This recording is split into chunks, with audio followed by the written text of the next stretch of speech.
Hello students, आज basic accounting terms में एक और टर्म सीखने की बारी है और उस टर्म का नाम है स्टॉक। ठीक है, अब स्टॉक क्या होता है इसके बारे में समझेंगे। देखो, आप बच्चों को पता है कि आप लोग अपनी शॉप के अंदर अपने बिजनेस में बहुत सारा सामान खरीद के लेके आते हैं जो बेचना होता है। अब वो सारा का सारा सामान आप लोगों का एक साल के अंदर बिकता तो है नहीं। कुछ सामान आप लेके आए और आप लोगों ने लेके तो आप रीसेल के लिए आए, लेकिन वो साल भर तक पड़ा रहा, या आप लोग लेके आते रहे कुछ सेल करते रहे और लास्ट तक जाते जाते वो बच गया। ठीक है, तो वो जो सारा सामान आप लोगों का जो भी आप लोग रीसेल करने के लिए लेके आते हो ना, सबसे पहले तो ये समझिए कि वो सामान को हम इकट्ठा क्या करेंगे। इकट्ठे उसके लिए टर्म आती है हमारे पास कि हमारा स्टॉक कितना बड़ा है। ठीक है, बहुत बार आप लोगों ने ये वर्ड सुना होगा कि भाई स्टॉक कितना है। स्टॉक का मतलब सीधा सा है कि वो सामान जो आप लोग बेचने के लिए लाए हो वो आपकी दुकान में कितना है। ठीक है, लेकिन हम अकाउंटिंग डिफिनेशन कैसे कहेंगे? हम लोग ये कहेंगे कि वो गुड्स, यानी कि उस गुड्स की वैल्यू। अब देखो, स्टॉक कितना है का मतलब ये नहीं कि हमारे पास 5 चेयर पड़ी हुई है, 2 टेबल पड़ी हुई है, ये नहीं। हमारे पास कितनी वैल्यू की पड़ी हुई है। 5 चेयर्स का मतलब वो 50,000 की चेयर भी हो सकती है। ठीक है, 5 चेयर का मतलब 5,000 की चेयर भी हो सकती है। बात वैल्यू की है। तो आप लोगों के पास कितना गुड्स, यानी कि उसकी कितनी वैल्यू जो आप लोगों के पास साल के एंड में बिना बिका रह जाता है ना, जो बिका नहीं, उसको हम स्टॉक कहते हैं। अकाउंट्स की भाषा में हम उसको स्टॉक कहते हैं। तो स्टॉक को डिफाइन कैसे करेंगे? अब स्टॉक को डिफाइन करने के लिए मैंने यहाँ पे डेफिनेशन लिख के रखी है पहले से, आप लोग एक बार देख लें उसको।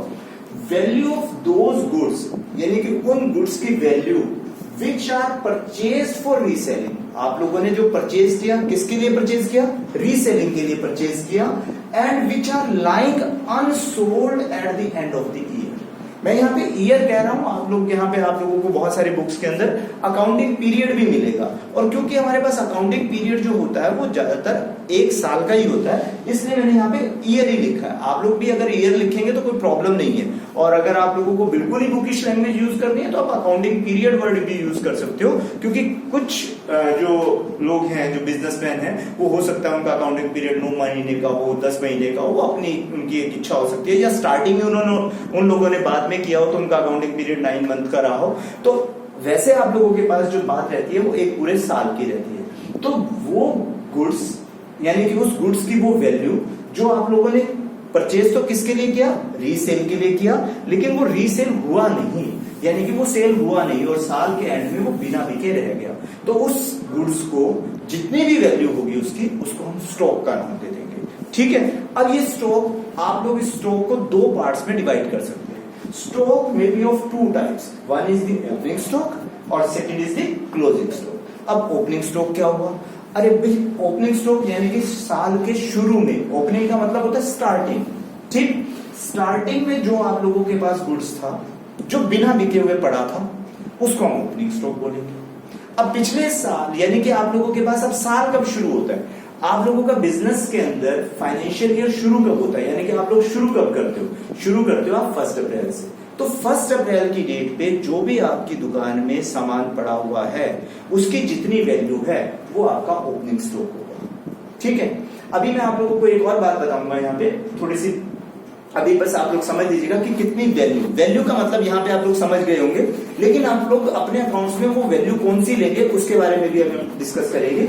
अभी आप पहले क्लोजिंग स्टॉक को भी पढ़ लें, फिर उसके बाद बात करते हैं। और क्लोजिंग स्टॉक कौन सा होगा? जो साल के एंड में बिना बिका सामान रह जाए, यानी कि it means value of goods lying unsold at the end of the year. जो 31 मार्च को बिना बिके रह गया वो क्लोजिंग स्टॉक है, और जो 1 अप्रैल को हमारी दुकान में पड़ा हुआ था वो ओपनिंग स्टॉक है। अब यहाँ पे एक बहुत इंपॉर्टेंट बात है जो आप लोगों को नोट कर लेनी चाहिए, वो क्या है? ये वैल्यू आप लोगों के पास 2 तरह से आप लोग कैलकुलेट करेंगे। एक वो वैल्यू जो आपकी मार्केट में बिकने की वैल्यू, एक वो वैल्यू जो आप लोग सामान खरीद के लाए। अब देखिए, मान लीजिए एग्जांपल लेते हैं, मान लीजिएगा आप लोग कोई सामान खरीद के लाए। सपोज कीजिए आप लोगों ने मार्केट से जब खरीदा था उसकी 50,000 की कॉस्ट थी। ठीक है, 50,000 प्राइस था उसका, और आप लोग अपनी शॉप में ले आए। और जब साल का एंड हुआ, ठीक, तो साल के एंड के बाद उसकी कीमत आपको लगती है कि मार्केट में अब उसकी कीमत 60,000 है। क्लियर? तो मार्केट में 60,000 है, लेकिन आप लोग परचेज कितने का करके लाए हो? 50,000 का करके लाए हो। तो आप लोगों ने अपने बुक्स में जो लिखना है, यानी कि अपने अकाउंट्स में जो रिकॉर्ड करना है, वो 50,000 का ही रिकॉर्ड करना है। अब यहाँ पे बात ये आती है कि हमारे अकाउंट्स के अंदर ये एक बात है, एक प्रिंसिपल है कि आप लोगों को हमेशा कम वैल्यू को नोट करना है, कम वैल्यू। इसका दूसरा एग्जांपल भी ले सकते हैं। मान लीजिएगा अब हम एक और बात करते हैं कि आप लोग 50,000 का खरीद के लाए और मार्केट में उसकी कॉस्ट 45,000 की हो गई। साल के एंड तक जाते जाते उसकी कॉस्ट 45,000 की होगी। आपको पता चला कि ये सामान अगर बिकेगा तो 45,000 में बिकेगा, ठीक है। तो अब आप कौन सी कॉस्ट यूज करोगे? 45,000 यूज करोगे, विच एवर इज लेस।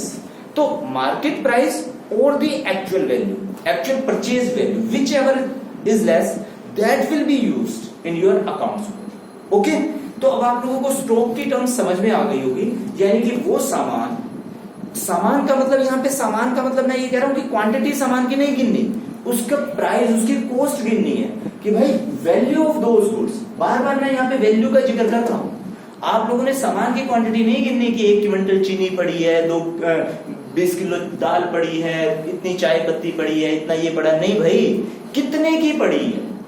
चीनी है तो कितने की है, चाय है तो कितने की है, दाल है तो कितने की। अगर आपकी ग्रोसरी शॉप है, अगर आपकी किसी भी तरह की शॉप है, तो आप लोग उस सामान की कीमत गिनेंगे, ठीक है। तो वैल्यू ऑफ दो stocks which are purchase for reselling, जो आप लोगों ने रीसेलिंग के लिए खरीदा, और जो आप लोगों के पास साल के एंड में बिना बिके रह गया, which are lying unsold at the end of the year, these are known as the stock, ठीक है। दो टाइप के हैं, ओपनिंग स्टॉक, क्लोजिंग स्टॉक। समझ में आ गया होगा, जो बिगिनिंग में पड़ा हुआ है वो ओपनिंग है, जो एंड में हो गया वो क्लोजिंग। क्लियर है? तो बहुत इजी सा टॉपिक था आप लोगों के पास, और ये बात आप लोग ध्यान रखेंगे कि जो मार्केट वैल्यू है या जो परचेज वैल्यू है, उनमें से जो भी कम होगा वही वैल्यू आप लोग अपने अकाउंट्स की बुक के अंदर आगे आगे यूज करेंगे। ओके, ठीक है। तो हम नेक्स्ट वीडियो में एक और टॉपिक के साथ, स्टॉक के साथ ही जुड़ी हुई एक और टॉपिक है जिसको हम बोलते हैं इन्वेंट्री, उसके बारे में डिस्कस करेंगे। और आज के वीडियो के लिए इतना ही, धन्यवाद।